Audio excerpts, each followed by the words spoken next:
नमस्कार, इन खबर में आपका स्वागत है।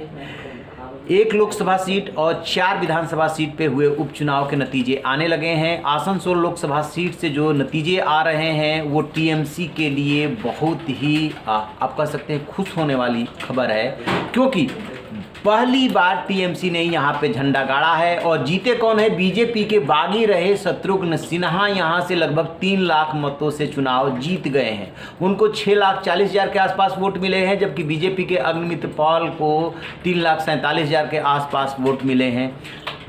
टीएमसी के लिए इसलिए बहुत ज़्यादा खुश होने वाली खबर है क्योंकि आसनसोल लोकसभा सीट पिछली 2 बार से, यानी कि 2014 और 2019 में दोनों बार बीजेपी के खाते में गई। यहाँ से बाबुल सुप्रियो चुनाव जीते, केंद्र में मंत्री बने, बाद में वो बगावत करके चले गए ममता दी के साथ, और फिर वो बॉलीगंज से चुनाव लड़े। बॉलीगंज से वो भी चुनाव जीत गए हैं और वहाँ पे बीजेपी कैंडिडेट तीसरे नंबर पे है, सीपीआईएम का कैंडिडेट दूसरे नंबर पे रहा।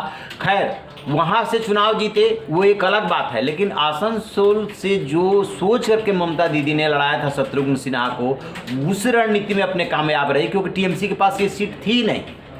और इस क्यों शत्रुघ्न सिन्हा को लड़ाया गया, तो इसके पीछे का गणित ये काम कर रहा था कि ये धनबाद से लगता हुआ है और बिहार में, उसमें झारखंड में, या आप कह सकते हैं कि पूरे पूर्वांचल में और भी आप हिंदी भाषी क्षेत्र में शत्रुघ्न सिन्हा के अपने एक फैन फॉलोइंग है। वो एक नेता भी है और अभिनेता भी रहे हैं, लिहाजा बहुत सोच समझ करके ममता दीदी ने उनको लड़ाया और वो अपने मकसद में कामयाब रही। जैसे ही दोनों सीटों पे, यानी कि बॉलीगंज में विधानसभा सीट बाबुल सुप्रियो जो जीते हैं, ये सीट बाबुल सुप्रियो ने छोड़ा था आसनसोल, और इधर शत्रुघ्न सिन्हा जो सीट जीते हैं, इसको लेकर के उन्होंने वहाँ के लोगों को बधाई दी है और ये अपनी पार्टी के लिए निश्चित रूप से उनकी एक बड़ी सफलता है। उधर जो बोचहा का रिजल्ट आया है बिहार का, उसमें भी चौंकाने वाले नतीजे हैं कि जो सीट मुकेश सहनी यानी वीआईपी के पास थी, मुसाफिर पासवान हुआ करते थे बोचहा से विधायक वीआईपी के, उनका निधन हो गया था। उनके बेटे अमर पासवान ने ये चुनाव जीता है, लेकिन जीता है आरजेडी के टिकट पे।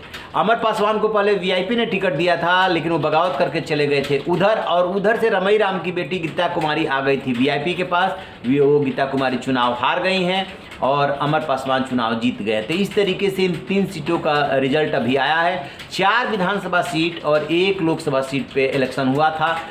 जो छत्तीसगढ़ की खैरागढ़ विधानसभा सीट है, वहाँ पे कांग्रेस आगे चल रही है। महाराष्ट्र के कोल्हापुर में कांग्रेस आगे चल रही है। अभी इन दोनों सीटों का रिजल्ट आना बाकी है। 2 विधानसभा सीट बोचहा और बॉलीगंज का ये रिजल्ट आ चुका है, और आसनसोल लोकसभा सीट का तो रिजल्ट आ चुका है, जिसमें कि शत्रुघ्न सिन्हा ने झंडा गाड़ा है और ममता दी जो है सबको बधाई दे रही हैं। जैसे उन दोनों सीटों का रिजल्ट आएगा हम आपसे साझा करेंगे। रहिए ना बेखबर, देखते रहिए इन खबर। Thank you.